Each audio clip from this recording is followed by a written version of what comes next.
What's up, Raider Nation? It's your boys, Raider Glenn Diesel and El Paso Raider, coming back with another podcast for you guys. It's been a while, so we got a lot to talk about. Raiders have been in the news. Uh, this time, they've been in the news for the right things. So, EP, we got ourselves a new head coach, bro. Hell yeah. What you think? So, like, me and EP talked about this a lot, and I think we talked about this on either our last podcast or the podcast before that we were talking about Pete Carroll, bro, way before anybody else was talking about Pete Carroll. You know what I mean? And then all of a sudden his name started popping up. We were like, wow, okay. We were just kind of kind of just shooting the shit. Just spitting out things or whatever. How we do. And Yep. Pete Carroll's name come up, and we were like, man, that's not a bad idea. And then we just started talking about it more and more. And the more and more we talked about it, it made sense. Um, so I don't know. I'm not sure where he was on your list. If he was number one, I know, like I said, I know you were real high on him. I know Pete Carroll was number one on my list. I had several on my list, and they were all like former head coaches that had skins on the wall. That's what I talked about. I wanted someone that had skins on the wall. So um, he was number one. Now, if we did go in another route of a head coach that was a first time head coach, which I did not want to go down that road because we've been down that road so many times. And I figured, I felt like we needed something different to take us where we needed to go. Ben Johnson was that candidate, with Liam Cohen being the second. Those are only two that I would have been comfortable with being first time head coaches if we were able to, or if that's the road that we went to. So, um, say you, man, like who was number one on your list, or was Pete Carroll number one on your list, and who was your candidates? So what's good, Raider Nation? Yeah. So I was talking about Mike Vrabel at first. Remember? Yes. I was really high on Mike Vrabel, and then started thinking about Pete Carroll. And I'm in the same boat with you. I was in the same boat. We were in the same page when it came to what kind of coach we were looking for. And I'll keep beating the drum, and I always say this when we talk is the Raiders needed an adult in the room to spank them. We're the bad kid, we're that bad kid that just keeps going all over the place until Grandpa comes and whoops their ass. I think Mm-hmm. that's kind of like what we needed. And Mike Vrabel was high on my list, but I was a little hesitant because of the Patriot connection. Yeah. Um, it was always, and obviously talking to you, me and you were going back and forth on some things that made sense. His character, his persona, how it mold to players, which I think it would have molded correctly, or how can I explain it? It would have been the right environment, but it could have been a little too much for the team that we have right now. I don't think we have that team with that amount of leadership in that locker room that can actually handle this. So I said, you know Right. what, Pete Carroll kind of went. It was kind of like 1A, 1B, right? Right. For me, and Pete Carroll started making more sense to me because of the way that just looking back, how he built certain teams, personality, his mindset, uh, the way he innovates, just made more sense to us. Obviously, I do got to give a shout out to Mr. Vinny. He brought it up first, right, about Pete Carroll, and I did hear that from him, but it was never like, oh yeah, that's who it is. So, and then we go back to Ben Johnson and Leon Cohen, which I was okay with. I was higher on Leon Cohen than Ben Johnson actually. Mm-hmm. Um, I remember I telling you that. But then after Yeah. what I saw with the interviews with uh, with the Bears, and then when I saw Ben Johnson interview with the Bears, and I saw Leon Cohen with the Jaguars, I was like, okay, I think we dodged a bullet here. And then Yeah, like, I think we got the bullet, man. Like hindsight is definitely 2020, like a mug. You know what I'm saying? So yeah, and I don't get me wrong, all these coaches have some serious strengths. Okay, they do. mhm. All of them, in my opinion, were highly regarded. In my opinion, respectfully in their positions. Obviously, we're moving in a different direction, so it was an upgrade regardless. But at the same time, it was more like we needed someone stable, like you said, and Yeah. I think we got that. I think we did. Yeah. Yeah, because like I talked about like what I wanted, because anybody can be X and O's, coaches or whatever, man. I mean, that's just. But what I look for, man, is I look for coaches that is motivation. That can motivate me to want to do my job at 100%, even when I don't want to. Football's physical, man. Like, after week 2, after week 3, they're all battered and bruised, man. Like, I mean, they don't. There's no part of their body that feels good after probably week 3. You know what I mean? So, who is going to get me to play at a high level, play in and play out, practice, day in and day out in practice, and then when it comes to game time, for 60 minutes, that's the type of coach that I want. Is that motivational type of coach, man, that is gonna make the players, man, run through brick walls for them. Even when they don't want to. Someone that's going to relate to them, but is not going to cave to them. Someone that's going to earn their respect, and someone that's going to give respect. You know what I mean? Yeah, And I think, like I said, just by what we have in our division, and who we have to go up against, if we would have been in a different time, like I said, Ben Johnson would have been great because they all bring something different to the table. They all coach differently, but they can all get to the same place.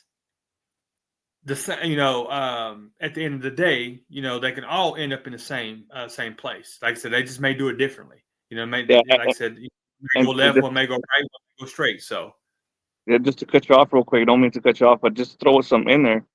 They all get to the same place, but I believe at different times. Get me? Like right, exactly. Leon Cohen probably would have taken a little longer.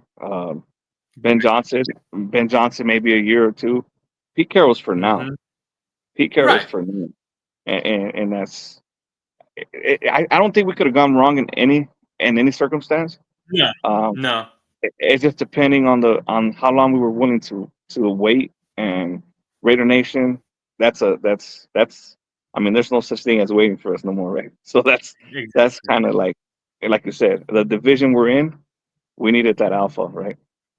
Right. And I think, like, like I was telling you and Raider Man and Grumps today, that, what I took from Mark Davis whenever he did his exit presser after, Spytek and Tom Brady did theirs, or not Tom Brady, but Pete Carroll did theirs.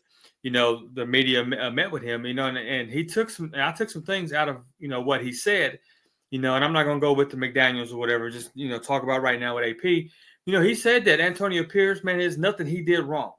He goes, I just want to throw that out there. Him being let go by me and by the Raiders has nothing to do with him and anything that he did wrong. He said that just the way things are right now, that all 3 of our teams in the division made the playoffs. Who we have in the division as far as head coaches, Reed, Peyton, and Harbaugh, with the quarterbacks that they have, Herbert, Nix, and Mahomes. He just didn't have time to give AP that runway to learn how to be a head coach, to go through the ups and downs and the rocky roads of being able to come out on the other side of this, in a positive way. He had no time because, I mean, I truly believe if Denver and the Chargers did not have the season that they had, if they were down there where we're at, 5-6 wins or whatever, 7 wins, would still look like that they were struggling. I honestly believe that AP probably would have kept his job. But with those teams all making the playoffs, Peyton in his second year, Harbaugh in his first year, and he's like, okay, well, I got a coach that, this is, basically his first year, but I mean, he had half a year last year, and we got worse. We can't Yeah, do this, so it basically, kind of had him take a look in the mirror, and lean heavy on the new ownership that he has, and said, okay, guys, fix this. and that's I know what I don't know. I'm leaving it up to you guys, and you guys fix it. kind of like I totally agree with you on that, on the fact that, and he might have gotten a chance, but I do believe that the new ownership, new leadership up there could have probably just said, we got to go a different way, and that's kind of like the same thing, Probably, it's kind of probably. like the same thing. Um, it always happens, regardless. You know what I mean? You got anywhere you go, new people, new coming in. There's always going to be change from the top bottom. Yeah. And we wish AP the best. Yes. Wherever he's at, and let's move on. I think we're in a good spot, man. We're in a good situation. When was the last time we had East Coast media bias talking good about us, or Bro, any type of media outlets? man, it's not like every TV station that I turn to, or every sports outlet that I have on YouTube, or all the places that I get my sports news, or I watch, or even listening to, some of the stations, they have all been raving about each and every one of our hires, and said, "Oh, that was a slam dunk," or I mean, that was a knockout the park hire. I mean, that the Raiders ain't playing around. Like they're letting everybody know that we're not the same old Raiders no more. I mean, these Yep. are statements from the Albert Breers, the Well, Shefties, and I mean, I posted on our thread about Emmanuel Acho, who's a guy that's that never. diehard a Raider hater. You know what I mean? He hates us. I mean, he's the next Bronco. You know what I mean? What do you Right. expect? So he literally said, "Man, the Raiders are for real." You know what I mean? Like right off Mhm. the bat, like he didn't hesitate to say it. Same thing with the um who else did I see doing it? There was a couple outlets. I know. Even Cowherd, you know what I mean, did that. Uh, so there's a lot of people giving us credit, and it's kind of scary. You know what I mean? At the same time, We're not because used to this. Is because uncomfortable we're territory yeah for us. we're not used to it, and obviously we have to see results. We earn respect on the field, not on paper, right? So Right. so right now we got like me and you, especially you. You told me I'm gonna temper my expectations. I'm gonna sit back and watch. You know what I mean? And but honestly, Raider Nation, there's nothing wrong with getting excited because this is some exciting times. You know what I mean? Right. There it is.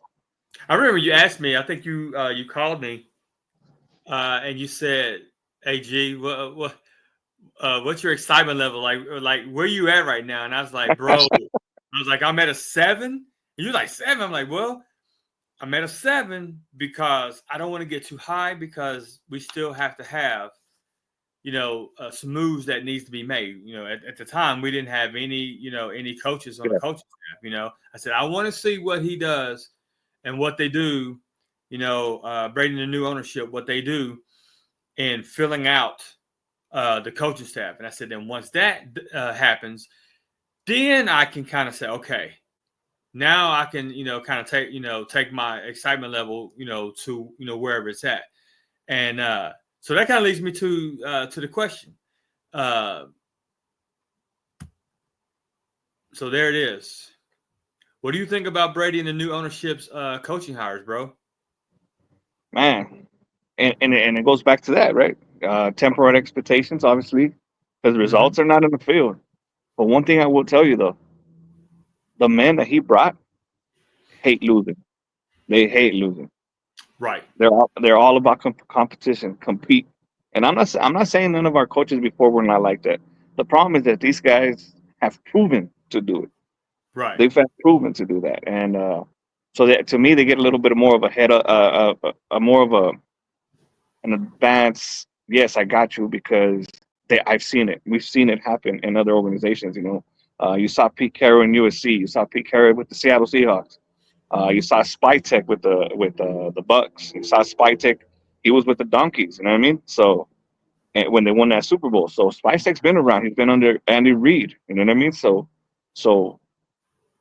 Tom Brady as an owner right now, in my opinion, is a slam dunk Mm-hmm. because just being 15% ownership and you make all these moves, nah, bro, you're shot caller.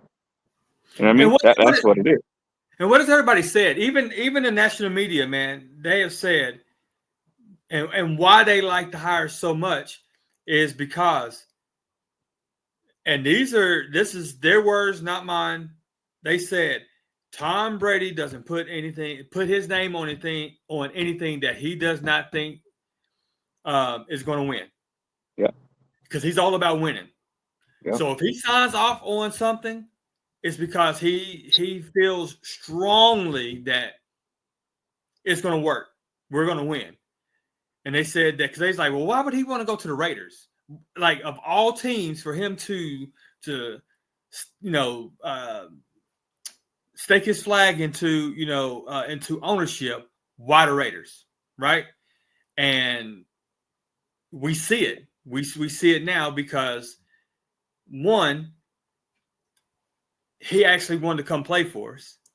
You know what I'm saying? So he has some kind of love for the Raiders, and some respect for the Raiders.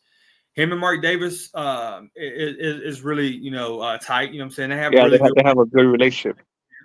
So, and it's like that's where it starts. You know what I'm saying? Like, if you're gonna go into business with somebody, like, you have to have that respect. You got to have um, that attitude with one another to say, okay, I'm not gonna let you down.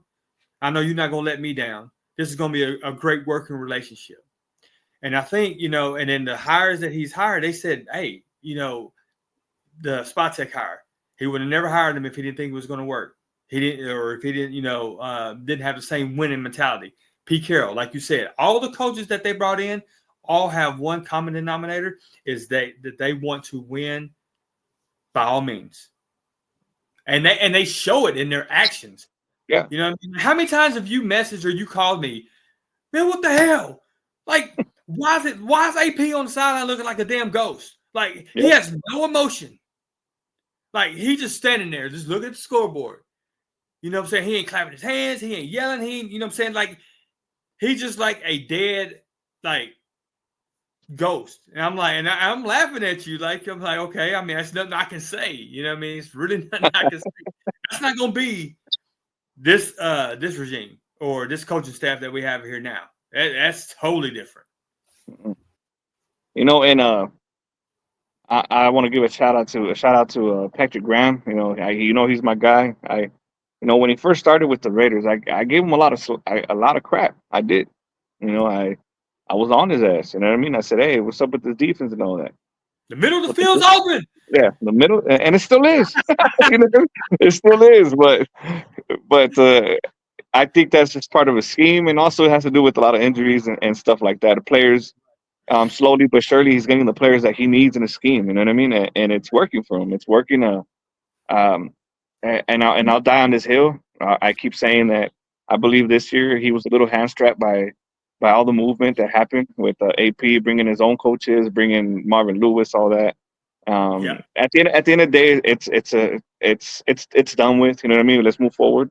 Uh, let's see what Patrick Graham can really do. I think Pete Carroll is going to innovate this man even more, because Patrick Graham, in my opinion, that man can be a coach here pretty soon, head coach, and he deserves it. He's earned it. He's smart. You know, his. I just think that a lot of people give him crap because of what I was seeing is middle of the field always being open and all that. But if you look at it, he does a big time bend but don't break defense, but it works. It works like a champ. You know what I mean? And that's because, like I said, we don't know who was calling what. You know what I mean? So I think at this point, I think there's going to be some innovation in our defense with Patrick and Pete. They're gonna install they're gonna keep the same system, but they're gonna add some wrinkles that we haven't seen. You know what I mean? Right. So uh, I think that was a great move, bringing him back and Robbie Leonard the same. Keep some continuity there for the players. Uh, you know, the big splash that we had was obviously Chip Kelly, right? Uh, Right. this dude, even though he kind of left some bad taste in the NFL to some people, the man can coach them. You know what I mean, the Yeah. man can coach. He can coach some offense. He's a mastermind in offense. I hate putting that word because we've had some masterminds supposedly in our in the Raiders, and it hasn't worked. We had John Gruden, didn't work. We had Josh McDaniel, didn't work. But this time, the mastermind is not the CEO; it's the Right. offensive coordinator. It's the OC. That's all he has to worry about. Right. You let Pete Carroll handle that. Pete Carroll's the CEO. So some coaches are better as coordinators than head coaches. It's Right. just the way it is. Mm-hmm. And we go back to the Ben Johnsons and the Liam Combs. That's what I was worried about. That's what Right. I was worried about. That okay, these men can coach an offense, but can they be the CEO? Exactly. And me and you talked about this. Yeah. So go ahead. No, I was I was just gonna say, man, like we've had so many times where we've had, different coaches come in, and obviously it's all good when they first come in. It's all kind of, their vision, their plan. This is what we're gonna do. It's almost like a politician, Hey, trying to get those votes. This is what I'm gonna do, whatever. And then when they get in office, it's nothing that, you know, Yeah, they don't do anything that they said they were gonna do before they, trying to get a job. You know what I mean? it's all Mark. That's it Yeah, is. yeah, and immediately when Pete Carroll come in and he was asked a question about, you know, how are you going to, fill out your coaching staff? What are you looking for, or whatever? And he said, because they said, we hear some names or whatever, blah blah blah, the Derek Bevels and stuff like that. And he said, he goes, honestly, I'm just not getting here, whatever. He goes, but he goes, I want a mixture of coaches that I've never coached with before, um, coaches that is already here in the building, and obviously coaches that I'm familiar with.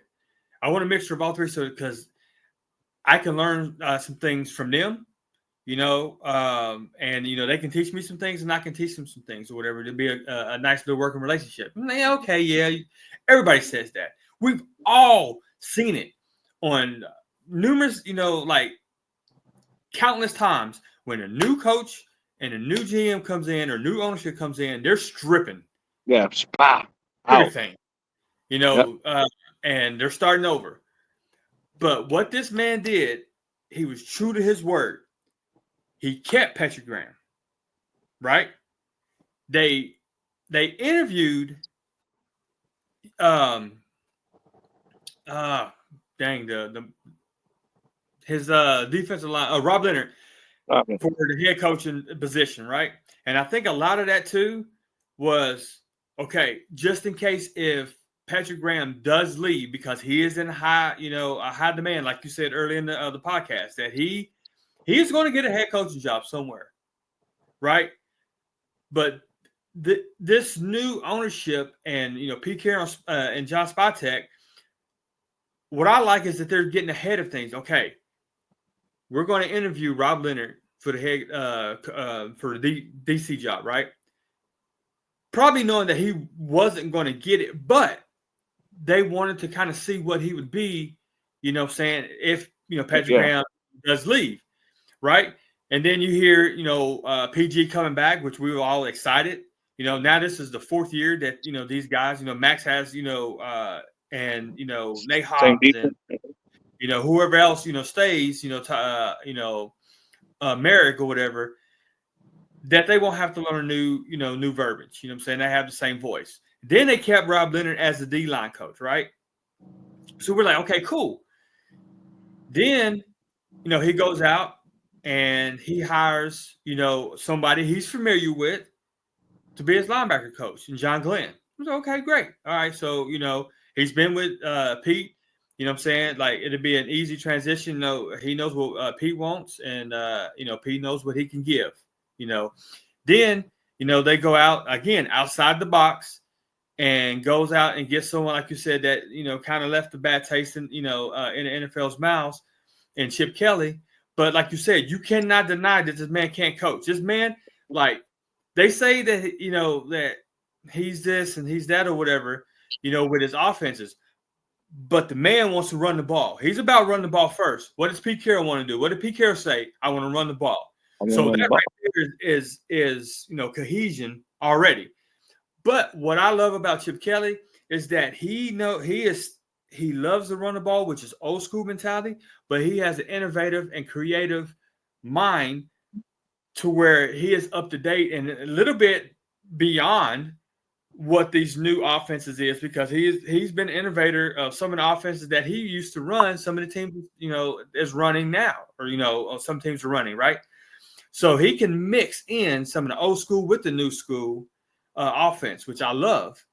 So that's what I'm excited about. Is like the man, like when he got up there on the stage and when he said those things, and then you see that play out, in due time. Like, oh, okay, we actually got somebody that is going to be true to his word. When he tells you something, you best damn believe he means it. Yeah, and you actually took that pretty much out of my mouth, G, because I was gonna say the same thing. Uh, this man did not just go in there hard headed, tearing heads out. You know what I mean? And that's what creates the instability of the Raiders. It's been like that forever. Every coach that we bring in, they trade players. They get rid of everybody. They change the whole. They even the trash can they move. You know what I mean? The trash can's different. You know what I'm saying? Like shit. You know, like that. So everything was just like constant turnover. You know what I'm saying? And Right. and what and what does Chip Kelly and even Spytek did the same thing, because you would have heard already about. Well, I'm not gonna say much still yet, because there's still, like I was telling you yesterday about Spytek, that today was the first time I see a front office guy come in, which Right. I think he's a really good bright mind as well, that we just brought in. That's crazy. You But called me about that yesterday. yeah, Like, okay, wait a minute. I'm getting a little concerned, and then all of a yeah, sudden, boom, and then you send it to me. Here you go, EP. And so that was good. And but I don't hear no turnover from there. Like I don't hear like, okay, this guy's gone from this. This guy's gone. He they brought continuity back, because they know that the constant turnover is not good neither. You know what I mean? So when you look at Chip Kelly and you look at Patrick Graham and you look at Pete Carroll, now we have three established guys. One of them is obviously won a Super Bowl. You know what I mean? He's a Hall of Fame coach. Pete Carroll, in my opinion, is a Hall of Fame coach. oh yeah, yeah, And if he takes us far as a team, imagine a man that comes in and takes the 2000 Raiders to the promised land, bro. This guy's gonna make history, because oh no one god, has, no one has been able to do that, other than Callahan in 2002. That was it. mm-hmm. Other than that, we've been nothing. 20 Yeah, plus years of nothing. And I don't care. There's people out there that love Gruden. I'm sorry, but Gruden 2.0 for me didn't cut it. He lost a lot nope, of games. He's a lot to blame for what happened to us. You know what I mean? For the mess that we're in right now. McDaniel's the same way. McDaniel's ruined it too. So they all get it. mm-hmm. They all get it. AP was just trying to force himself into a situation that was already bad, plain and simple. Right, And I give a lot of crap to AP too, and we all have blame. But now I feel like there's stability. There's stability here. Let's go ahead and see what happens. But what I like I said, that the turnover did not continue. I think, and I really do think that Tom Brady and his guy and his people sat down and said, look, there's a lot of constant turnover here. We need someone that can come in and work with the guys that we have here. See, and that's what makes great coaches, in my opinion. A great right, coach can work with what he has. What did Pete Carroll do? I'm gonna work with Patrick Graham. I like him. I think he's right, smart. He didn't come in right, and say, I'm gonna bring my guy. Nah, there's no need for that. You know what I mean? Oh, right. he's gonna bring Daryl Bevel because he played with him. Man, I had a one of our guys text me constantly. Oh, he's gonna bring Bevel. He's gonna bring Gus Bradley, and watch, we're gonna be crap, this and this and that. And then I text him back and I said, where's Gus Bradley at? Where's Daryl Bevel at? He couldn't Right. say nothing. He couldn't say nothing. Why? Because people don't know. We don't know Pete Carroll like other people do, and now we're starting to know who he is. He's all about character. He's all about character. It's all about winning. So Yeah. so like you said, what you bring is this team has an identity already without even stepping in the field. Yep. Run the ball, run the ball hard, play defense, Yep. play hard defense. That's our identity already. Yep.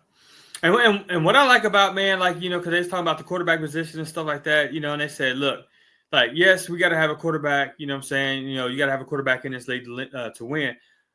But he's like, to be honest with you, we have to build around the quarterback.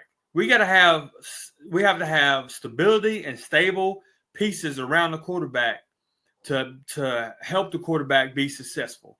We've never really heard that. We know because we talk, that's how you have to do it. You can't put a quarterback, or especially a young quarterback, in a situation that is not stable. I'll go ask, Bryce Young and Caleb Williams, those things. You know what I'm saying? Yeah. Like, you got to have an infrastructure that is set, that whenever you do get that quarterback and you do plug in a quarterback, it's like you said, run the ball, play stout defense, and have the quarterback not make mistakes. Just play within the confines of the offense. Do as the offense is asking you to do, and protect the ball, and make a play when we need you to make a play, right? So I thought that was really, really good. And what we talked about is that you got to be on the same page. You got to come in. You don't, come in with a heavy fist, and pounding, the hammer, smashing heads, and that's what would have happened. I'm telling you, that's what would have happened in Ben Johnson or Liam Cohen, as you see it in Chicago and you see it in Jacksonville. They would have stripped everything down, bro, right? Because that's what they know. That's what they're comfortable with. Pete's, an older guy's been there. His legacy is, like I said, is pretty much already set. So he's comfortable in his skin. Like, hey, I can work with anybody, bro. You just give me anybody, and because I'm comfortable in my, in how I coach, right? And so another thing too is, like you said, we have the identity. Our identity back then, everything used to leak. We had somebody always, running and telling this and telling that, and we've been so tight-lipped on things. Like, we're like, man, hey, we ain't hear nothing. Like, what's going on? Like, Brady is like, hey, we ain't letting nothing out this building. What goes on in this building stays in this building until we decide that we want to let it out. Then we let it out, right? Just like we didn't know what was going on. Like, we heard all the hirings or whatever. Then all of a sudden we hear the firings, which, we let, our running back, wide receiver coach and, and some other coaches, whatever, linebacker coach. But to me, that signals he went and talked to his staff, and they looked and they had a discussion. Hey, who do you want? Hey, man, I want Rob Leonard. Talking to PG. Hey, I want Rob Leonard. Hey, I want this person. Okay, great. All right. So you're cool with, if we need to these are my guys. If you want, whatever, I'll, fill the other holes. I'll give you some names of some people, whatever, to fill the holes or whatever that I'm comfortable with. That's okay. And that's what they did. Right. So it's a, collaborative, like the way they're doing it. I love it. It's like they're, they're all marching in the same, beat of one drum. And I love it. Yeah. And I kind of went off the topic a little with the question that you asked, but just for Radio Nation to be understanding about what we just said goes back to Tom Brady, the GOAT. And what I mean by that is, which quarterback was comfortable with any person that you put out there for him to throw the ball to? Because if you think about it, Tom Brady threw the ball to anybody. Anybody. And he still won championships. Yep. Now, I'm not, no disrespect to the great Gronk. You had Julian Edelman. You had a couple of the guys. Can't mention them all, but I know he had a couple of guys in there. Wes Walker. Amendola. So I mean, like Hernandez. But at the same time, there was times that he had nobody. I mean, Gronk was hurt sometimes. When everybody was hurt, he was still winning games. Bro, they took, I can't remember his name. I know his first name is Troy, but they, like you said, when injuries, they took a cornerback and made him a wide receiver. Remember that? His name is Troy somebody, but they made him a wide receiver and they still won the damn championship, bro. And you see, and that was obviously that was also on Bill Belichick's coaching, but Tom Brady, like you said, Pete Carroll's comfortable with his own skin. Tom Brady is too. As a matter of fact, some guy can come in here and tell Tom Brady, "I'm better than you," and he won't even care. You know what I mean? Because to him, it's like prove it. That's all. That's all you got to do. So that what we're saying here is that the type of people we have now, bro, is we're in the adult section now. We're in the adult table. We're sitting in Yes. the big. We're sitting in the adult table. Not we're not in the Happy Meal table over there Yeah, where the kids we are were at the at. kids table like in Thanksgiving when you got like the kids table. You know what I'm Yeah, saying? Like, we were at that exactly. table. Yeah, you're not in the kiddie table over there getting Happy Meals. No. We're getting them big. We're getting Big Macs over here. You know what I mean? We're getting the King Whoppers and all that, whatever you want to call it, the Whataburgers. You Right. know what I'm saying? We're getting the double doubles now. We're sitting where we need to be. You know, you're in a table. If you're in a table, when you're talking about a table, you have a table with Harbaugh over here, Payne over here, Andy Reid right there. Now you got Pete Carroll here. Obviously, Andy Reid's at the head of the table because I mean, Yeah, like obviously that's why I put him right in the middle. He's in the middle he's right at the there. head. He has a king. He has that the throne there. But we're allowed to sit there now.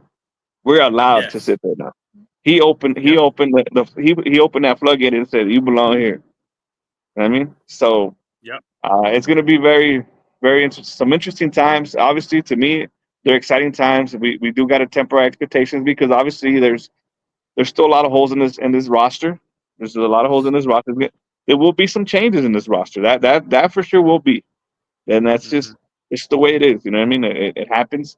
I don't think there'd be a lot of movement, but Spytek is already working on that, and he's gonna lean on his guys. He's gonna lean on the guys that are there to see. But Tom Brady as the owner is has just been a home run, like no doubt.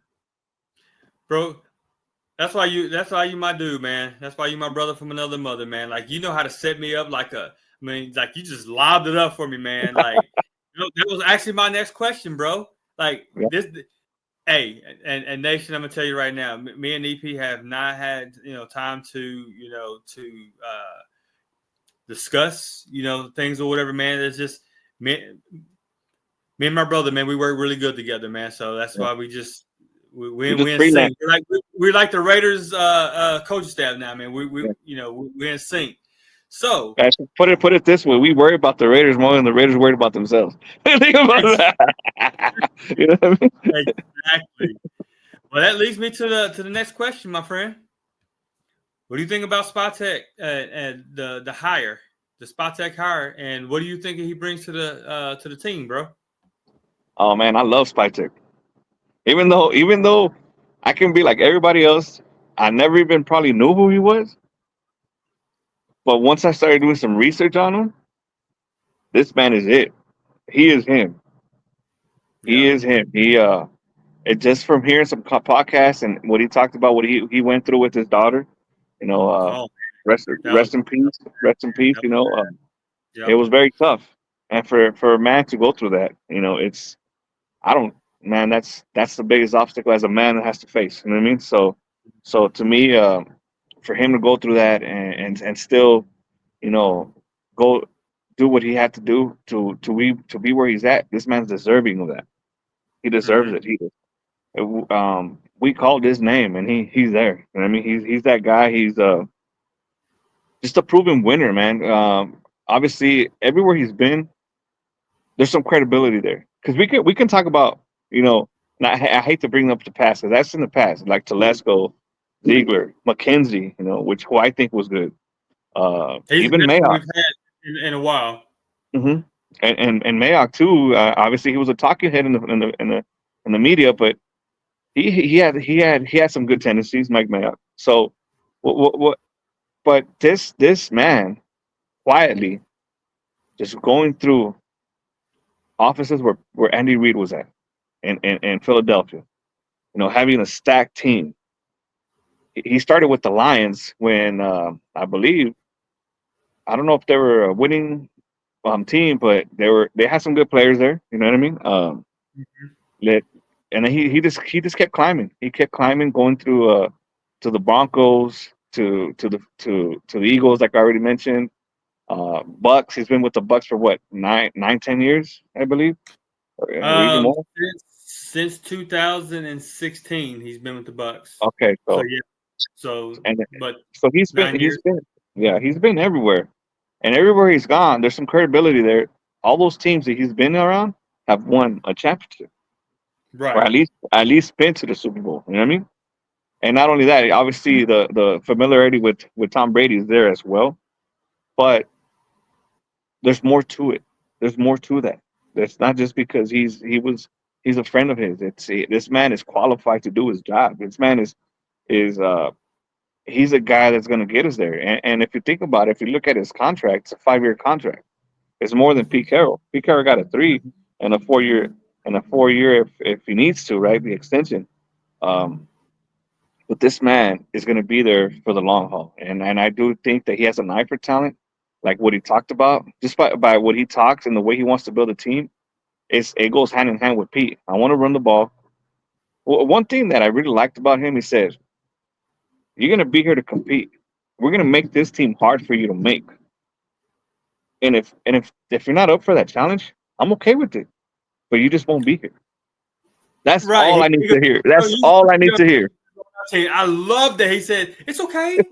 Yeah, It's okay. You just exactly. won't be here. I Yeah, mean, you can go somewhere exactly. else. You just won't be here. I was Yeah, like, oh, that's it. bro. Like when he said that, I immediately thought about you, and I just said, "Man, like this is what we've been waiting for." You know what I mean? Ain't no Yes. scholarship here. I don't care where you got drafted, bro. If you don't want to compete, if you don't want to be here, kick rocks. You know what I mean? I'm That's not just saying how your it is. NFL career is over. Like that's okay. You just don't fit a Raider. You can go somewhere Yeah, else. Not here. not here. Loved It's it. not for you. Yep, I was like, that's my. I was like, yep. he could just quit the press conference right there. Just And so you I know what? love And that. that's I don't know if you heard Rich Gannon talking about that. He talked about that. Like we haven't had that. Mm-hmm. We haven't had that since he Yeah. and Rich Gannon even said it. I hate to say this, but we haven't had that with the Raiders since I left. He said that today, and it's true. Yep. It's true because He said there was he. a lot of lazy. Go ahead. Go ahead. Oh, he told the No, story. I was gonna say, He told the story when he got to the Raiders, right? That when he got there was a lot mhm. of disrespect. There was a lot of players not missing practices, missing meetings, and all that. And he said after 2 weeks, I had enough. I got on Yep. top of everybody. I got in front of everybody and said, look, that's not gonna happen on my watch. Either you want it or don't. Get out. And look what happened, bro. He took that team to the playoffs and took them to the Super Bowl. Right. See, So, the mentality like that goes a long way. And we right. we haven't we haven't had that in our locker room. No, and I don't want to get off. Like I said, I'm gonna pass it back to you, but it just and that's why when we were just on our text thread about Aiden O'Connell, that right there is what I was talking about with the mentality. Like Yeah. you don't have to be the strongest arm. You don't have to scramble. You ain't have to be mobile or whatever. You know what I'm saying? Like, but you better have that. Hmm. Like he's been there for what? This is going on his 3rd year. And coaches, I gotta have you be more vocal. I need you to take over. This is your team. I'm not comfortable. That's just not my Oh, style. No, Gannon was like, I came here from a different team. I'm 2 weeks in. You guys have been in the building. I've only been here 2 weeks, but it ain't gonna fly with yeah, me here. This exactly. shit's That changing. that's This right shit's there. changing right now. That's the I don't want to lose. That's that mentality of Of uh a winner. Of a winner. win. Yeah. I'm a winner, and that's what I was trying to pull to make the point with Rainer Man and everything and Grumps is like that's what I want my quarterback to be. Yeah. I don't care about the mobility and all that stuff or whatever. Yeah, you got a strong arm and stuff but what is your mentality when you're on the field when you're trying to lead 52 other men? That Is it laid killer. back? Is it like, oh, okay, and get after the presser after the loss? Well, same shit that we heard from DC for so many years. Oh I don't yeah. I don't want that. It's time for that shit to change. Yep. If this is the kid that the AOC can possibly be, I don't want that. I'm sorry that I went. Sorry, Raider Nation. This is from a text thread that we've had pretty much all day today. That we spent umpteen hours on going back and forth on AOC, and he brought that up by Rich Gannon, and I was like, "Bam!" My time to Yeah. say that's what I've been trying to tell you guys. I don't see that in AOC. Okay, go And ahead. this I'm sorry. and this is true, Raider Nation. I was trying to get work done at work and I couldn't. But anyway, but we'll get to it. And you know what? You kind of didn't go off the thread because we go back to Spytek. He mentioned that that's what he wants in a quarterback. He mentioned it. He said it doesn't necessarily mean that you got to have the talented arm, the most talented arm, the most this and that. It's who you are. What I'm looking for. And Did you he did mentioned you, that. I don't know if you saw that. you remember the He names mentioned that that. he named? Can you remember the Uh, names that he named? well, he named Tom Brady. Obviously Brady. Yeah, and You then remember the other name? he named Baker Mayfield. Yes. He Our named guy, Baker Mayfield. the guy that Our we guy. said we would love, he does not quit. He don't give a shit. He'll run through 500, five guys that over 300 pounds to get that Yep. 1 yard if he needs to get that 1 yard Yep. because he And that's does not want to lose. and I mean this is off topic, but my guy's always been Joe Burrow. Why? Because Yep, he has that mentality. that He mentality. has that. He knows that he knows that Josh Allen might be more athletic than him. You know what I mean? Yep, He knows that Lamar Jackson is more athletic than him. But you know one thing he does know, and he knows that he can probably do better, is that I'm gonna kick your ass.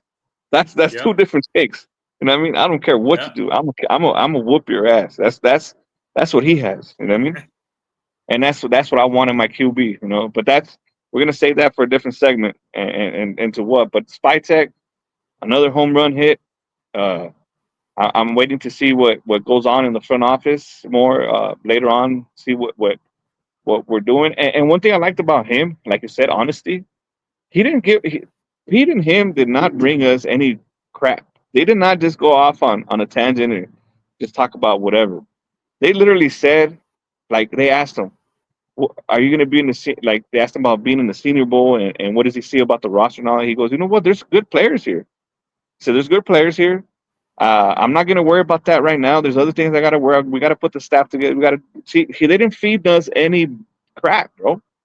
They didn't feed us anything. Right. And if you look at it, that's what they're doing. They're they're they're figuring out their staff. I mean, I even read a comment today or a post on somebody about because I deleted my Twitter because you know what happened. Uh, but Right. but I was reading on one of the pages on the Silver and Black page that I look at SB Nation.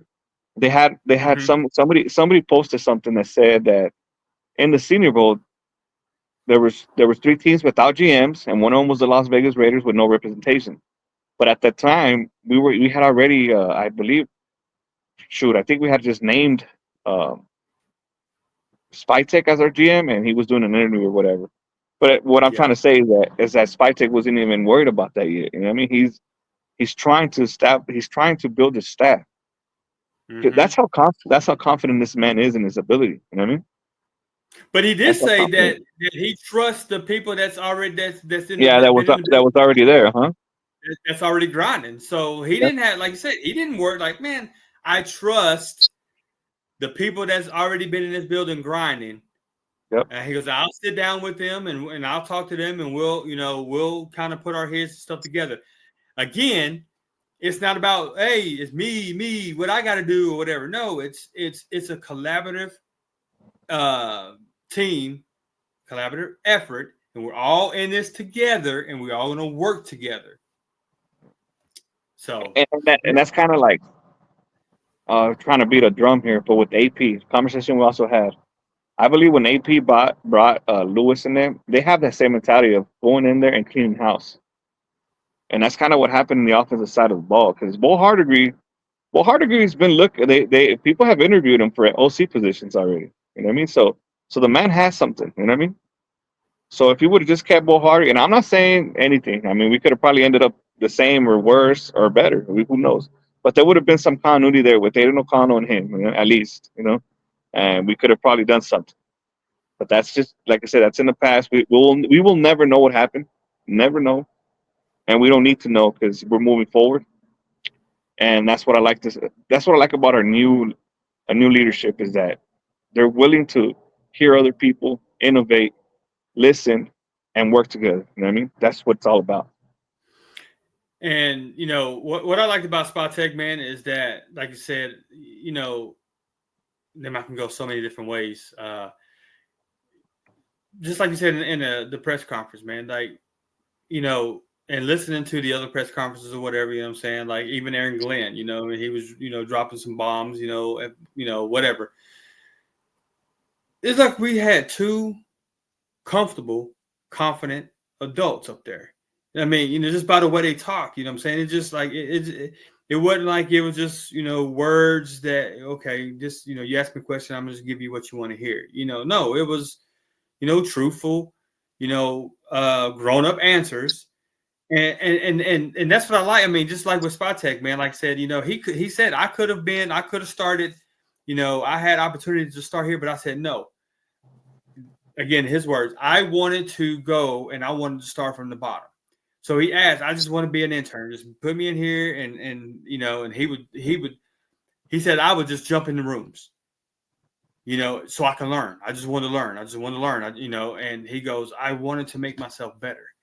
If this is what I want to do, I want to know everything, and so he wanted to kind of work at, the ladder, okay, I'm an intern. So then, then he goes to the Eagles as an intern. And then, he wanted to, work his way up and he did that, you know what I'm saying? And not just go down his whole, history of every, stop and every position that he held, but he has rubbed some elbows with, a lot of great minds. He has learned from a lot of great minds. You know what I mean? Like, and so when he got to, Tampa Bay, Jason Light immediately, seeing like, oh, wow, like he's special, and he made him his, right hand man, made him an assistant GM or whatever. And this is from reports because I don't know, everything that we speak on is just kind of things we read or, things that, was reported.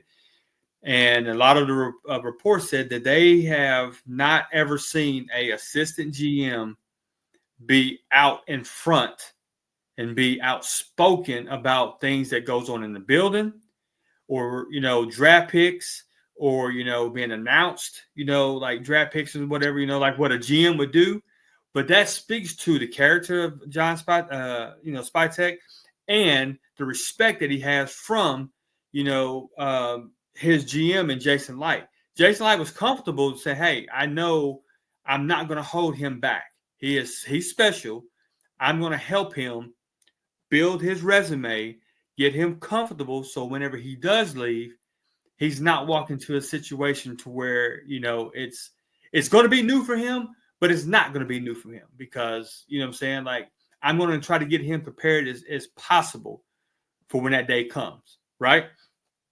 You tell me when you've ever seen an assistant GM get up there and meet with the media and talk about, things that goes on in the building and talk about moves or talk about draft picks. That's general manager stuff, right? Have you ever seen or heard of assistant manager being like able to do that or done that before? I haven't. No, I never have. Yeah, no, like I said, this man, he's him. He's got it. He's got it, and I think he deserves it. And I really do hope that and wish him well. That he can bring this organization to where it needs to be. Like I said, he's been through some hardship. He's been through it all. You know what I mean, there's nothing that can phase this man. You know what I mean? Right. So he knows what it is. I mean, you think he's gonna feel sorry for a dude that he has to cut if he don't want to be here? Nah, bro. He's gonna be No. cutthroat. He's gonna be cutthroat about it. You're not. You don't Right. want to be here. You're not going to make this team. Plain and simple. You know what I mean? Like that's just what it is. But I think he'll do it in a respectable way, just by the simple Yeah. fact that he said, look, you're not really, you're not giving me your all, you're not really wanting to be here, you're not competing. That's okay. I'll Yeah. move you. I'll let you go. You can go somewhere else or whatever. You just won't be this team. Like Yeah. I see him doing it in a respectable way, but stern to the point, like, yeah, it's not gonna Yeah. work out. No. Yeah. I He's not. He's appreciate not. What I'm saying, you. he's not going to hesitate. He's not going to hesitate to No, make a no, decision. no. You know, you know what I mean? Right. He's going to make that decision quick. You know what I mean? Like he'll let you know. But yeah, no, I think like I said, Spytek, man, I'm just excited to have these actual football minds. Like I said, we're in the big table, we're in the big kids and the grown ups table. We're not in the kids table no more. Even with the GMs out there, I think Spike can go to toe with the GMs in the AFC West, top to bottom. You know what Yeah, I mean? You know what I yeah. mean? I mean, So just like who he's been around. Like I said, just the two um, GMs and Harry Roseman. We all know how Howie. I mean, he's got the Eagles humming, bro. Like, I mean, his drafts has always been top of the line. Like he knows how to draft. He knows how to scout talent. Harry Roseman, and then Jason Light. You know what I'm saying? Like Jason Light and the Tampa Bay Buccaneers since 2016, when Spytek, was there, and so during their time together, working together as GM and assistant GM from 2016 to 2024, their drafts has been in the top. They've been in the top 5 drafting for the last decade. So that tells you something right there. So the two organizations that he's been in and how their drafts goes, he has an eye and he knows what it looks like, what it's supposed to, feel like, and what players that he needs to build a competitive championship team. yep, no, he does, and that's what I'm saying. We have the artillery to go to war with anybody. Plain and simple.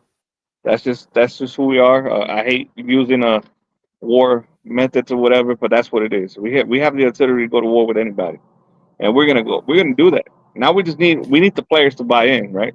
And you can't tell me that every player that not one player in that locker room right now is not hyped up about Pete Carroll. You know what I mean? Like they know who this man is. You know what I mean? He's a known commodity. Like, okay, we know Right. who this man is. Created. Look at our young defensive backs. You don't think they talk about? Oh, they created the Legion of Boom. You know what I mean? They were probably in middle school when that was going around. You know what I mean? So Right. so so now it's gonna be some good stuff, man. Like I said, I want to see their offseason moves. Obviously, I want to see what Spytek can do in free agency, and I want to see what he can do in the draft. I want to see what they bring in here. Bro, you're good. Damn, you're good, bro. Damn, you're good. Because that is the next question. The next question. I shit you not. That's the next question. Pete Oh Carroll man. and Spytek's draft tendencies. Damn, you good, EP. What the hell, bro? Oh man, I don't know. I can read minds, bro. I mean, hey, you know how I am with that. You know how I am with that. Hey, what did I say when I smell something about AP and this new staff? Right? I called it out. I called it out before we even took place and before our foot stand in the grass, bro. You know what I mean? So No, I know. And I was too hard headed, man. I was too, but never again, brother. Like yeah. never again. Never Nah, again. it's all good. It's all good. It's all good. If you say something, man, it's like E.F. Hutton. I am going to listen. So now, I did some homework, and and just looking at the Pete Carroll and Spytek's, draft, tendencies, right?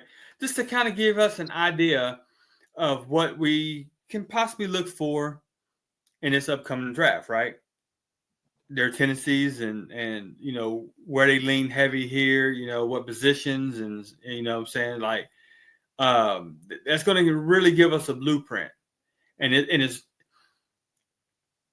I don't know, I'm gonna just kind of spit it out and then we'll talk about it and then just it's weird. I mean, it's like I don't know, but all right. So obviously, I did Pete Carroll's full tenure of when he started coaching back in 1994 Oh until wow, see, I don't. Hey, Radio Nation, real quick, I'm freelancing this, all right? So don't no. quote me on this. So what I'm gonna do, I'm just gonna say the like the um what they drafted in the first round, and then like the second round, there's like the first two rounds in each year, and just kind of highlight like what players were like the cream of the crop in that draft. Okay. Okay. And need to say, like, even though, like I said, he got fired in New England, he had 2 winning seasons in there in New England because he was in New England in or 3 seasons. He had it was 10-6, 10-6, and 9-7 or something like that, or 10-6, 9-7, 9-7. So he didn't have a losing season in New Better England. than us.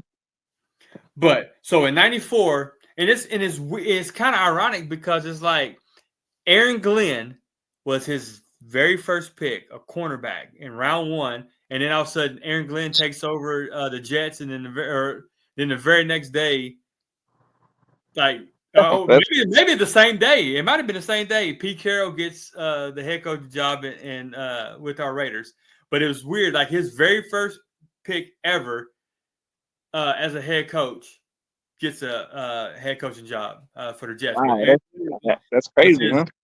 Oh yeah, Aaron Glenn was his very first pick ever as a head coach. He got him in round 1. He really didn't have anything else in that draft with the Jets. Ryan Yarborough was his second pick. He was a wide receiver from Wyoming. Obviously, he gets let go 1 year in the Jets, and he sits out a year, and then he goes to then he gets hired by New England in '97. So in '97, he drafts another cornerback, 2 cornerbacks. His very first drafts, cornerbacks. Chris Canty from Kansas State, and his second pick was Brandon Mitchell, defensive end from Texas A&M. And really didn't have any notable names in the '97 draft. '98, he drafted Robert Edwards from Georgia, the running back.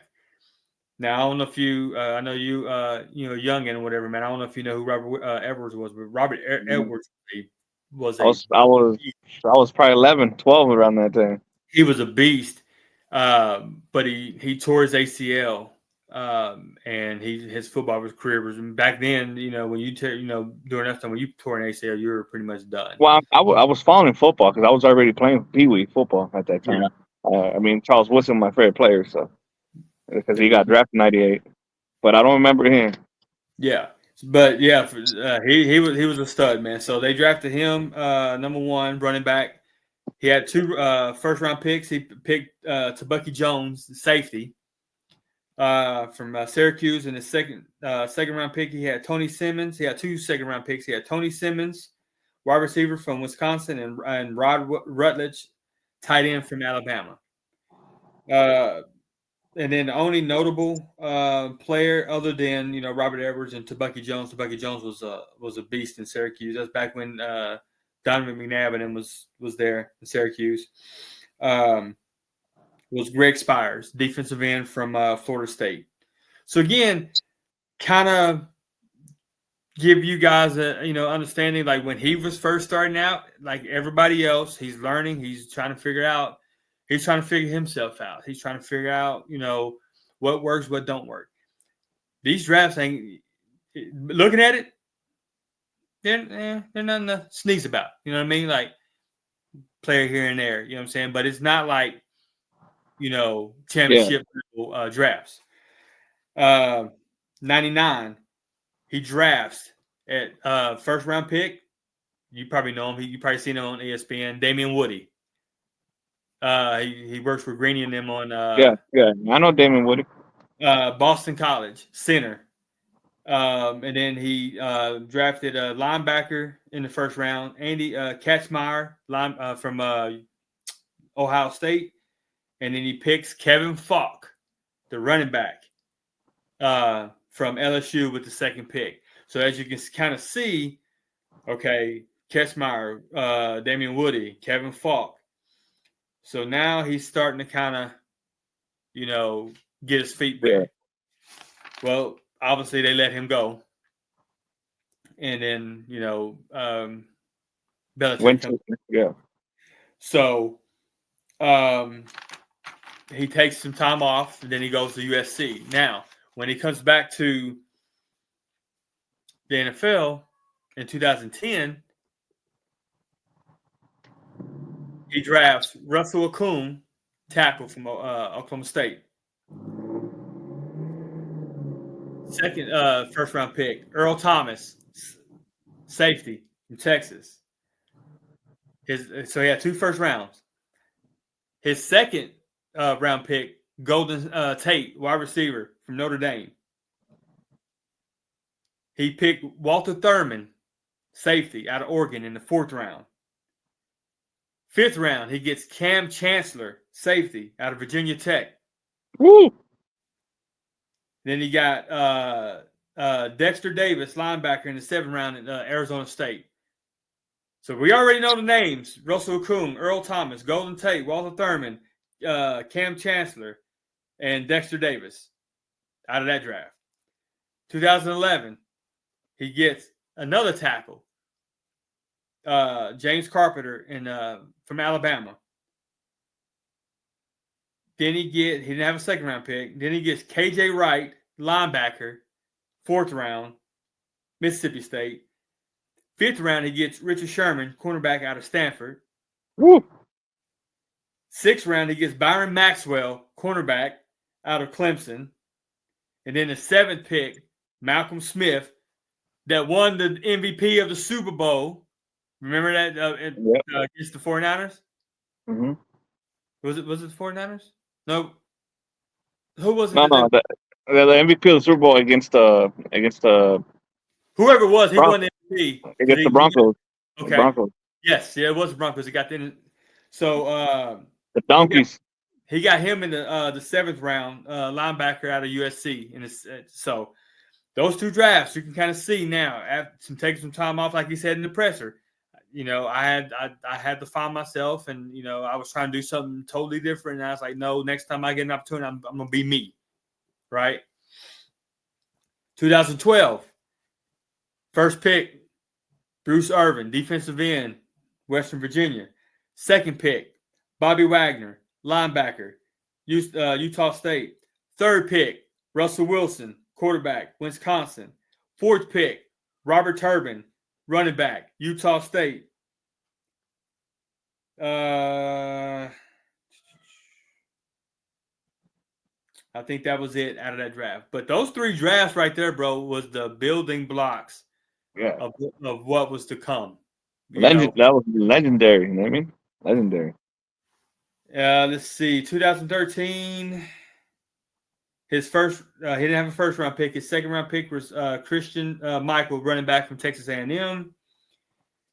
The only really person out of that was the 5th round pick, Luke Wilson, tight end Luke Wilson from Rice. 2014, didn't have a 1st round pick. Second pick was Paul Richardson, wide receiver from Colorado. Let's see.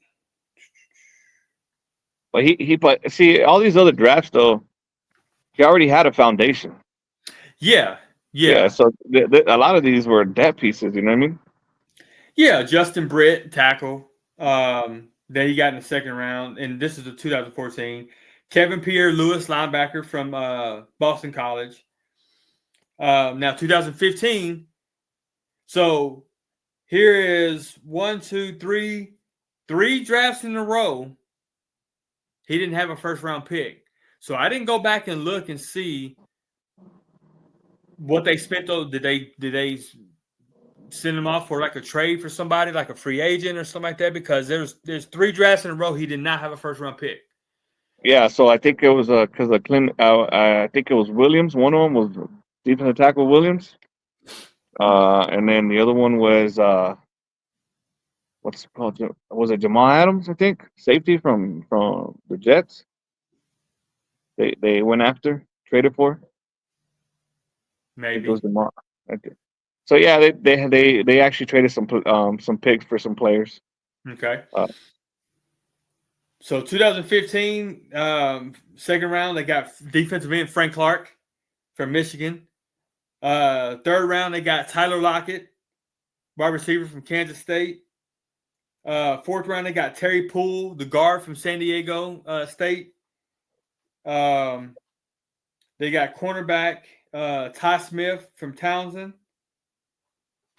2016, they got first in the first round guard German Affetti from Texas A&M. Jaron Reed, defensive tackle from Bama. Nick Vannett, tight end from Ohio State. Alex Collins in the fifth round, running back from Arkansas. In the fifth round, Quentin Jefferson, which he played for the Raiders, defensive tackle from Maryland. And Joey Hunt, center from TCU. That was the 2016 draft. 2017, didn't have a first round pick. Malik McDowell was the defensive tackle from Michigan State. Ethan Dochix, center from LSU, was the 2 second-round picks.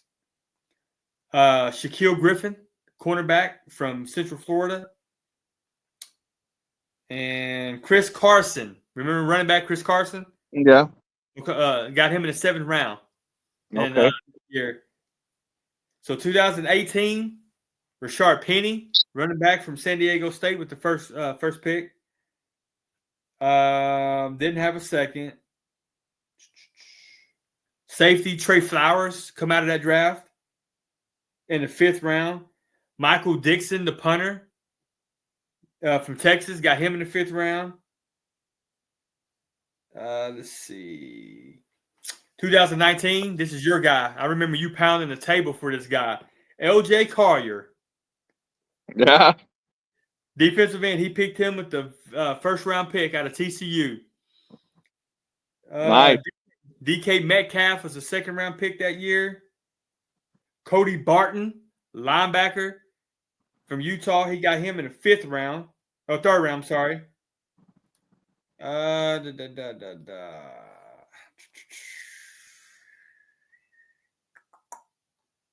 Bear with me. 2020 didn't really have anybody. Jordan Brooks, linebacker from Texas Tech, got him in the 1st round.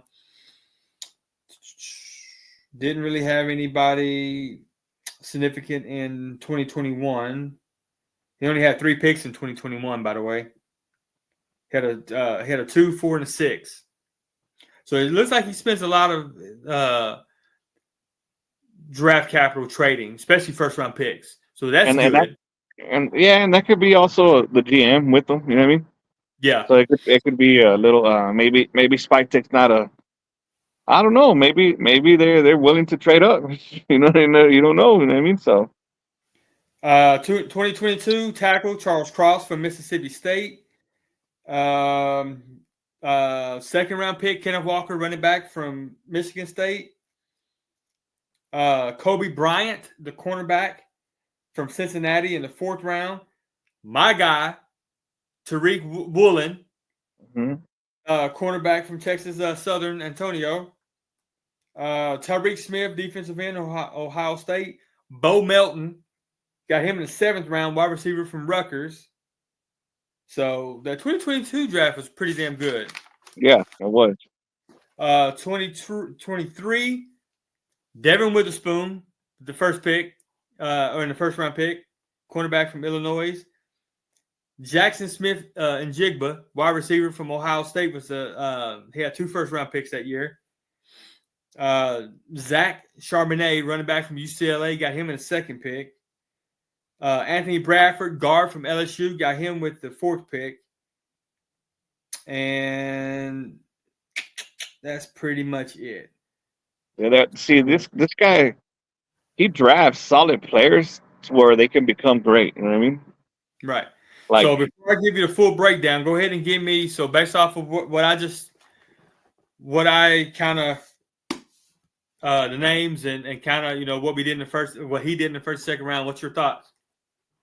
well, I mean, if we go all the way back, it's a great story of his. I mean, he has history. This man's 73 years old. You know what I mean? Like he knows the ins and outs of this. So what I see in Pete Carroll's drafts, and I'm not gonna go specifically on player, like on a what he looks on a player, but most I think I'm gonna put it as what he looks in the draft. You know what I mean? What he looks for in an actual full draft.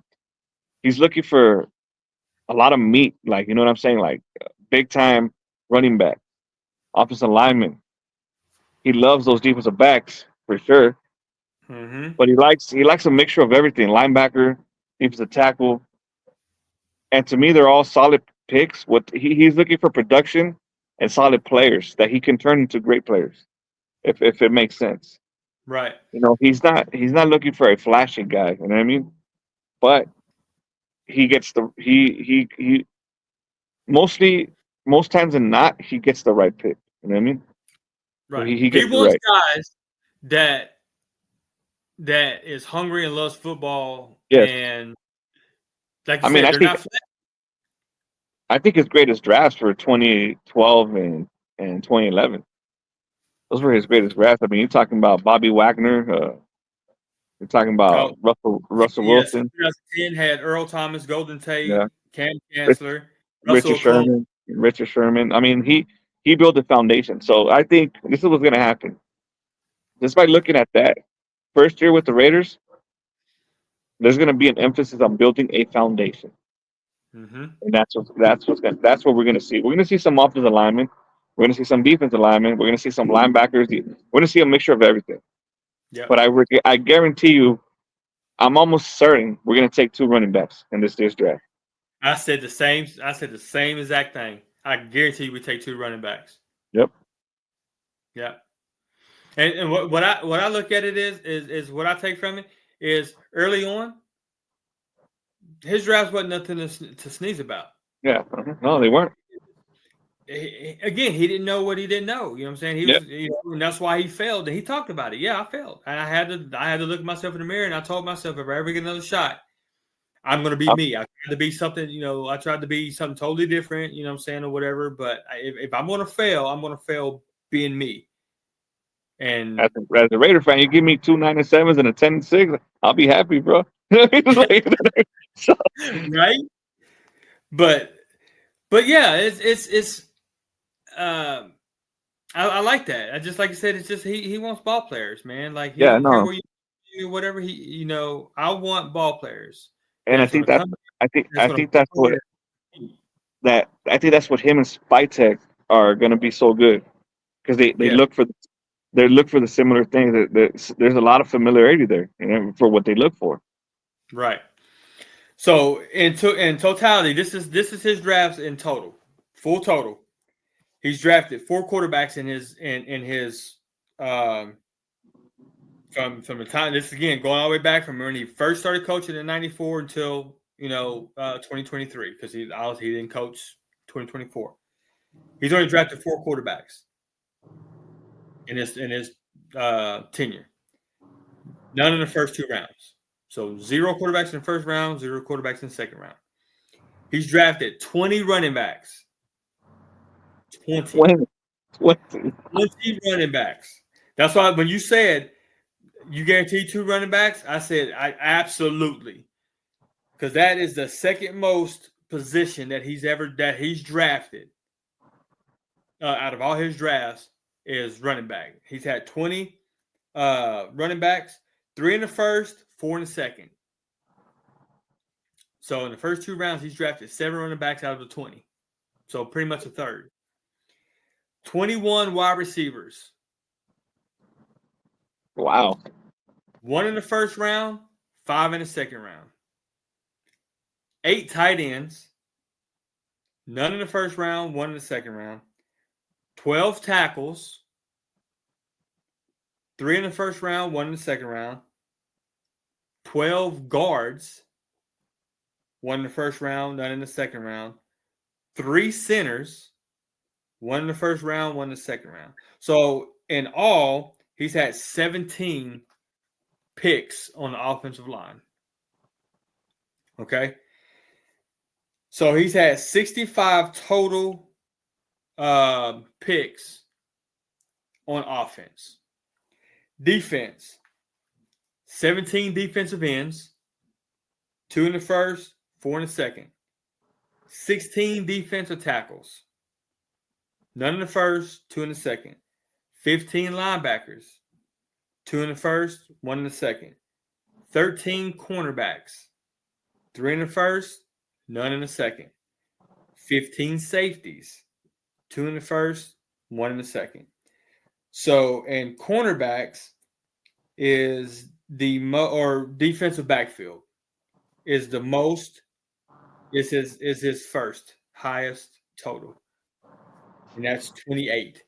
So 28 draft picks has been safety and cornerback in the back end. So he has 81 total defensive picks. So 81, 65. So we got to keep that in mind. Raider Nation, 81, 65 in his whole coaching career. So it looks like he drafts a lot more on the defensive side. Looks like he's heavy on the back end and the defensive back. And then, like I said, running backs, and what we say, run the ball, play style defense, Mm-hmm. and have a quarterback that doesn't make mistakes, protect the ball and play within the scheme and make a play when we need you to make a play. A la, let Russ cook, improvise, make a play. The play ain't there, make a play. So that's right. So that's so now giving you that breakdown. What do you think about that? That's very interesting. Going heavy on the defense, and honestly, I want to say just because he is a defensive guy, you know what I mean. Uh, but I do also feel that where where he was in the position that he was in these teams he was at, maybe the defense was lacking. You know what I mean? Maybe the defense wasn't as good, so he had to build the defense. You know what I'm saying? He was trying to build that defense. I think Seattle. I didn't follow Seattle much. I know they were in our division, but maybe they had a shitty ass defense before he got there. So Maybe, maybe. so they so he decided that he needed to upgrade that defense and build it his own way, build it his way. Uh, Right. and when it comes to the offense, I like the fact that he likes to beef up in the O line. You know what I mean, he likes to beef up the O line and the running backs. Like I said, I mean, like we're saying, it's going to be a run style offense. That's why he got brought Chip Kelly. He loves to run the ball. Mm-hmm. So so Raider Nation, I mean, don't be surprised if we don't take a quarterback in the first round. It's just the way it is. Unless for some odd reason Shador Sanders is there or they trade up from him.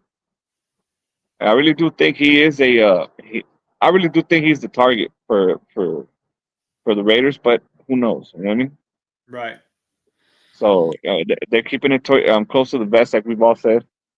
Uh, it's kind of weird, man. Like I'm into conspiracies, you know what I mean? So You know, I'm I big, I you know, like conspiracy theory.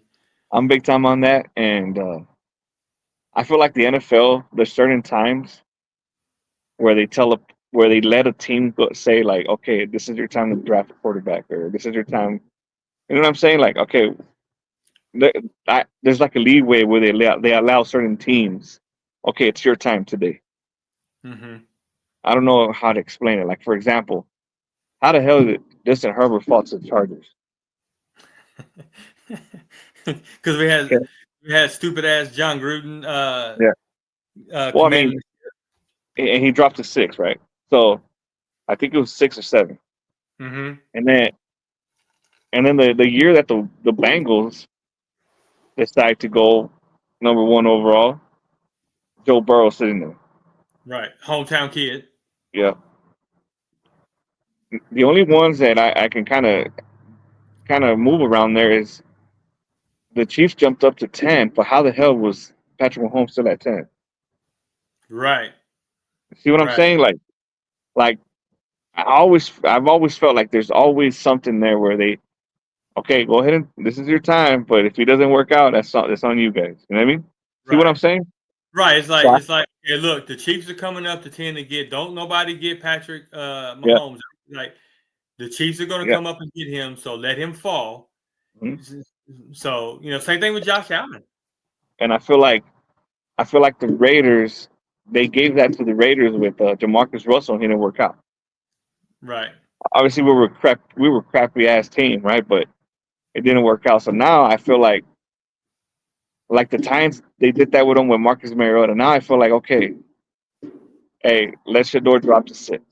Well, like okay, Jameis Winston in that draft. You know what I'm Yeah, saying? Again, the hometown kid. It's like okay, yeah, you have the first pick.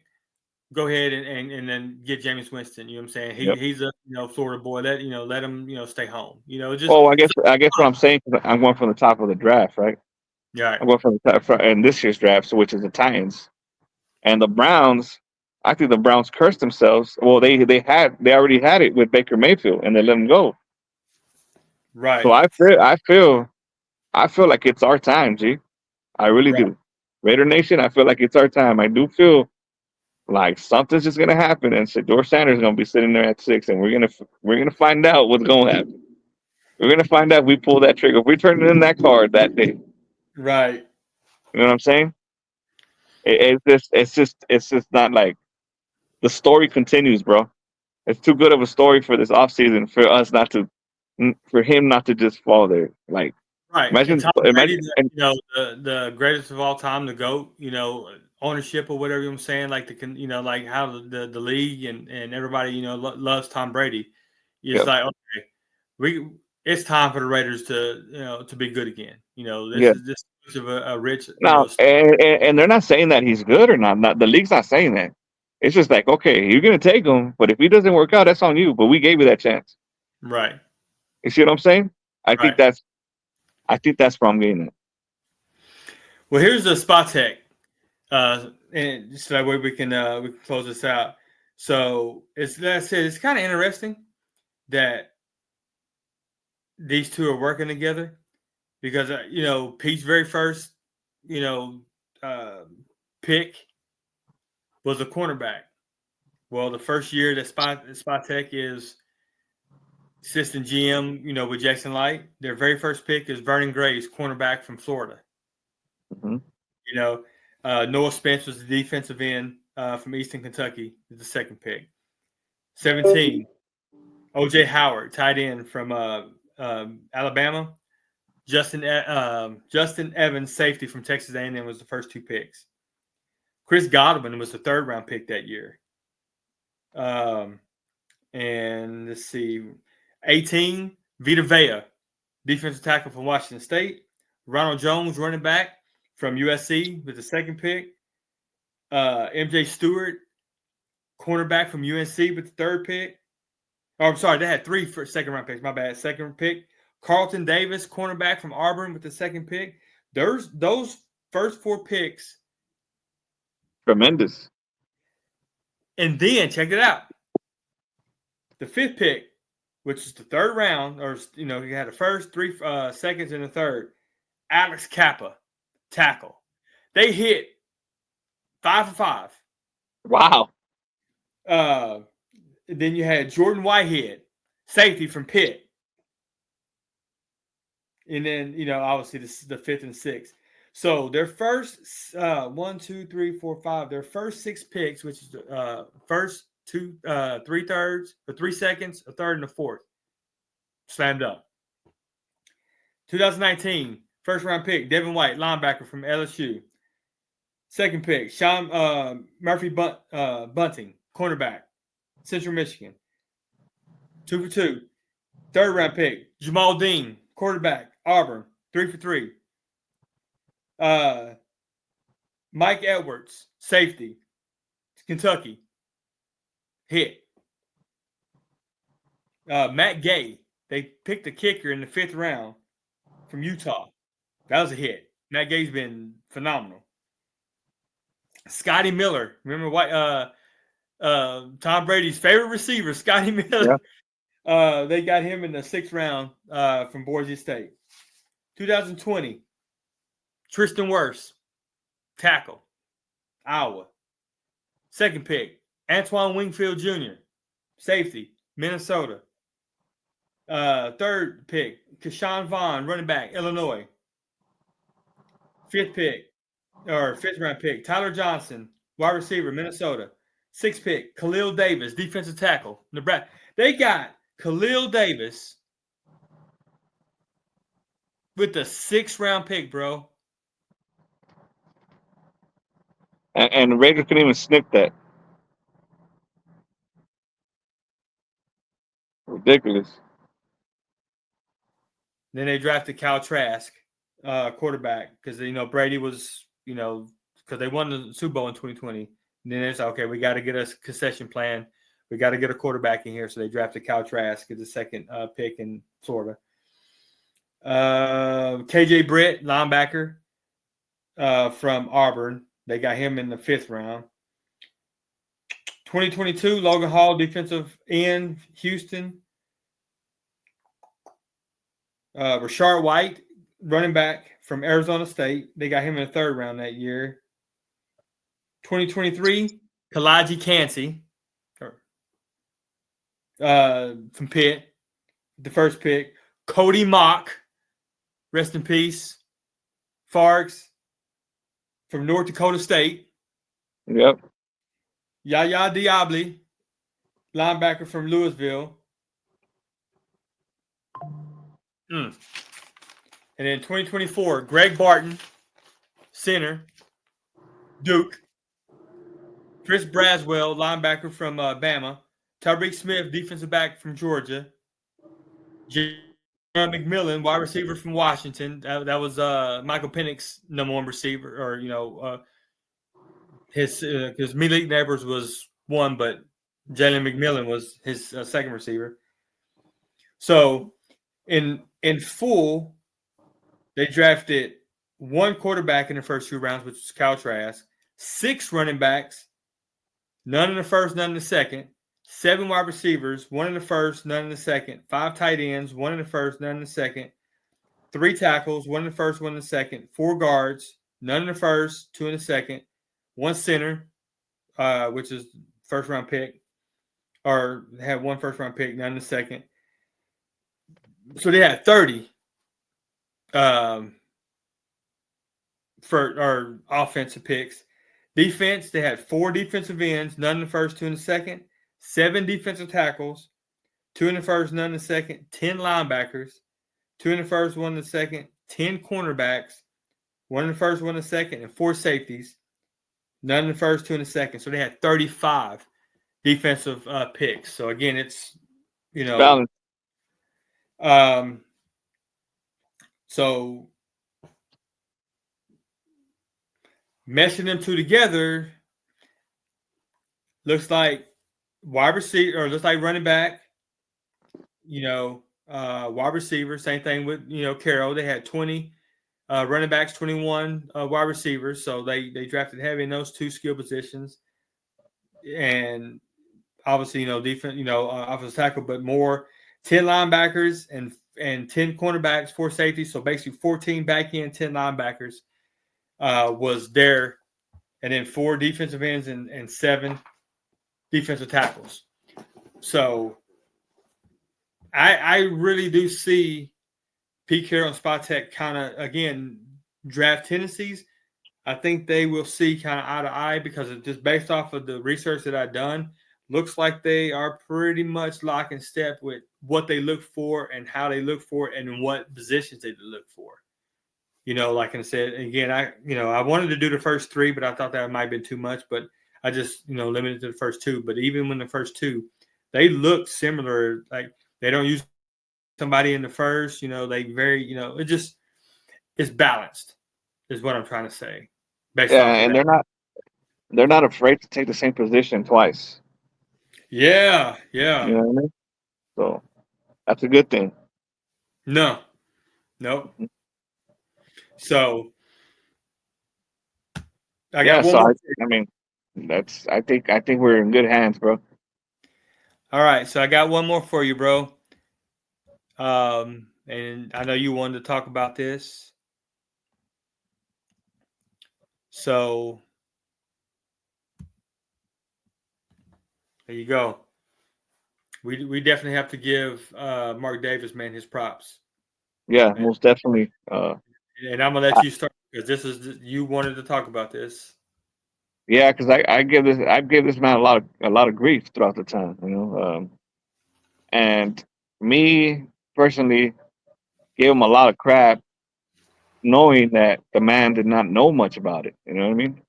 So, and the one thing that I'm gonna say here is that for that man to understand that he was not doing a good job at his position, and just say, you know what, here's the keys, Tom Brady, take over. That's tremendous amount of respect. I mean, he gets all the respect. He gets all the accolades for whatever happens next because he allowed it. And this goes back to, why did Tom Brady choose the Raiders? Because Mark Davis is willing to let go. I mean, he's willing to step away and say, because Jerry Jones ain't doing that. Mm-mm. There's a lot of owners that ain't doing that. Walter Johnson from the Jets ain't doing that. He ain't doing that. So Mark Davis said, I am. Why? Because all I care about is Raider Nation and for this team to be good. So I'm stepping the F back. Mhm. And he did. And to me, he deserves all that credit. He deserves the credit for this was not something that happened overnight. This was planned. Mm-hmm. It just took him a while. It just took him a while. And we took hits. We took hits after hit after hit after hit. But this is it. Mark Davis, you can get on your private jet, bro. Go to Cancun and celebrate. Yes. Go take off your shoes, lay back, and let these men work. That's Yep. all I got to say. So props to Mark Davis. Yeah. You know, I have to basically. I'm gonna kind of paint the picture. So my brother, man, called me up, and this is again, this is before like the whole Tom Brady, hiring whatever, and and I was frustrated, man. I was pissed, and man, my brother called me up. It was probably the late October or early November. He called me up, man, and I told him, and well, what did I tell you? I was. He said, "I'm out, dude. I don't know if I can stick with this. I'm out. I'm done. I'm like, I'm just gonna watch this team because I can't jump ship, but I'm pretty much starting out." And I said, "Wait, right?" Like And then there's some news. There may be something coming down. You know, like I just told you, well, you go ahead and tell him what I told you. But this is what you told me. You told me I'm out. right. And he said, "Look," he goes, "Man, I think Tom Brady's going to get a deal." You know, what I'm saying like if Tom Brady gets if they approve his minority ownership, he goes, things are going to change. Because I told him, I said, "Look, it's nothing. As long as Mark Davis is a part of this organization, we're not going anywhere." I said, "It starts from the top." And it works itself down to the bottom. I said, this is why we've been so bad for so long, is because he's making the moves and the people that he had, his brain trust that he had working for him was failing him. I mean, he just like I don't know who he had in his inner circle, but they were not giving him the best advice. I'm like, dude, it's going to be the same thing over and over and over, and it's like the same thing. The definition of insanity is doing the same thing and expecting a different result. And I said, it's not going to be that way. He's like, look, G, I'm telling you, once Tom Brady, if they approve his deal, it is going to change. Tom Brady is going to turn this organization around. I said, man, I believe it when I see it, man. Like, and I don't think it was like 2 days later, 3 days later, whatever, man. And then we heard the news, and then um, and then I'm like, okay, well, we'll see. I'm still kind of like, well, I'm still kind of hanging on. That's like I said, I got a little, a little pinky finger, holding on. I said, but I said I better see some improvement. Like I got to see some huge strides that for me to jump back on the board. Yeah. And as you see, we did. And like I said, I got to give Mark Davis props, man. Like what billionaire would put his ego aside and basically say, I will sell some of my shares to different ownerships, because Brady's not the only owner, minority owner. We got, Richard Seymour, and then you got John Hughes and some other people in that ownership group. But for him to do that and say, hey, we can all eat, you know what I'm saying? Like we can all make money. That takes a lot, for a billionaire to do that, you know what I'm saying? And for him to have the confidence to say, all right, I'm stepping back. I'm gonna What let you guys, you know what I'm saying? Like what owners like, okay, no, I'm gonna let you run my team. I'm gonna let you make the decisions. They won't do that. And that's kudos to him, man. That's kudos to him, man. Like for him to sit and say, like, I am in the hands. Now, again, I make the final decisions. I'll, whatever. But as long as it looks right and it's best for the Raiders, and I see um, we're making strides into to get back to the Raiders of old, I have no problem in let you guys do what you do. And Yeah. I love you for that, Bart. Bro, I really appreciate it. I gave you hell, man. I gave you shit for so many years, man. So I can be a big man and say, look, I was wrong. Thank you.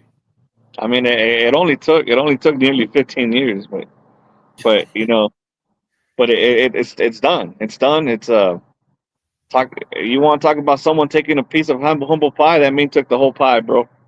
It took the whole pie because he humbled himself big time just by saying, "Here you go. Here's the keys.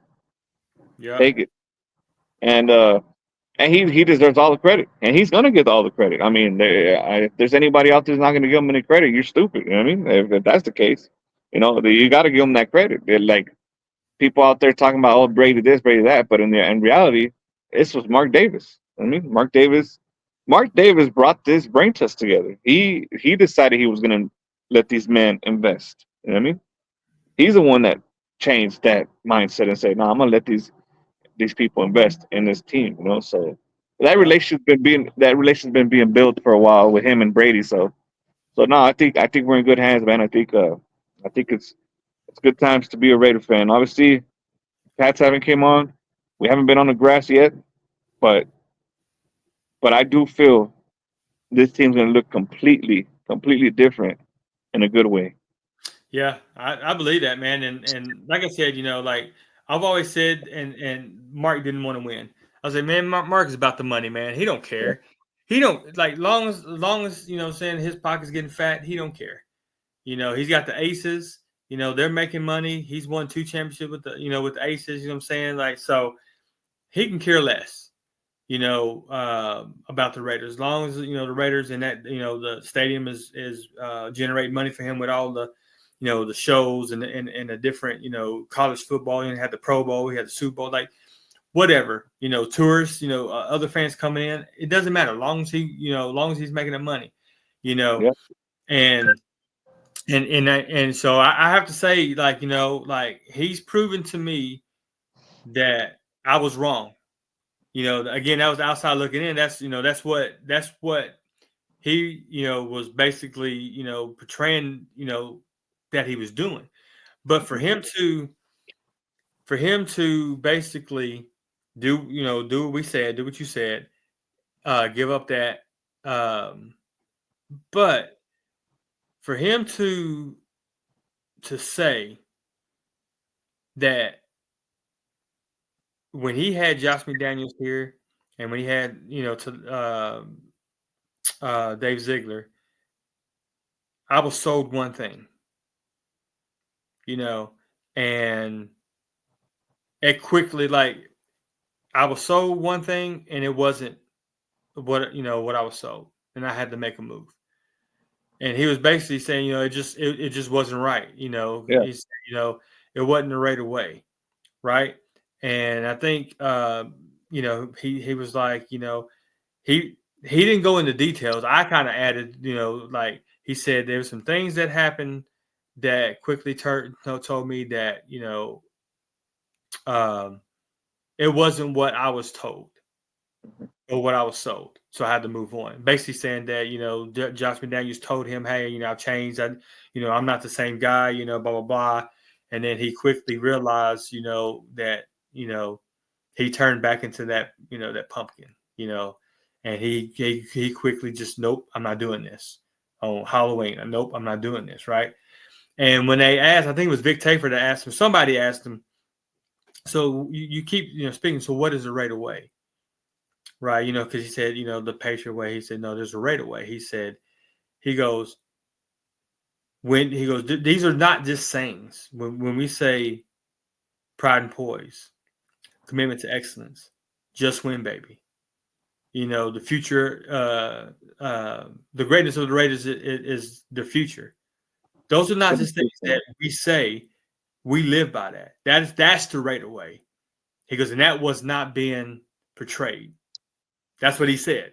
So that Yep. let me know, like, okay, but damn it, he does want to win because of that. And then then he said nothing about has nothing to do with AP. He didn't do anything wrong.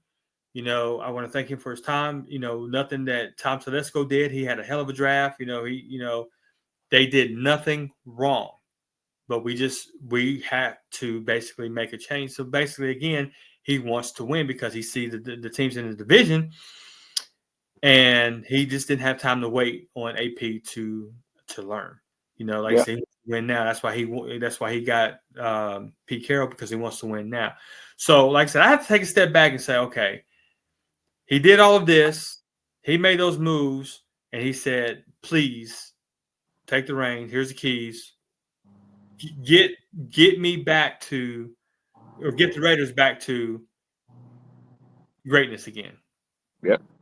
And I applaud that, man. I applaud that, Mark. Like I said, I was one man, the toughest critic, you Yep. know, and I accuse you of not wanting to win, that you didn't care.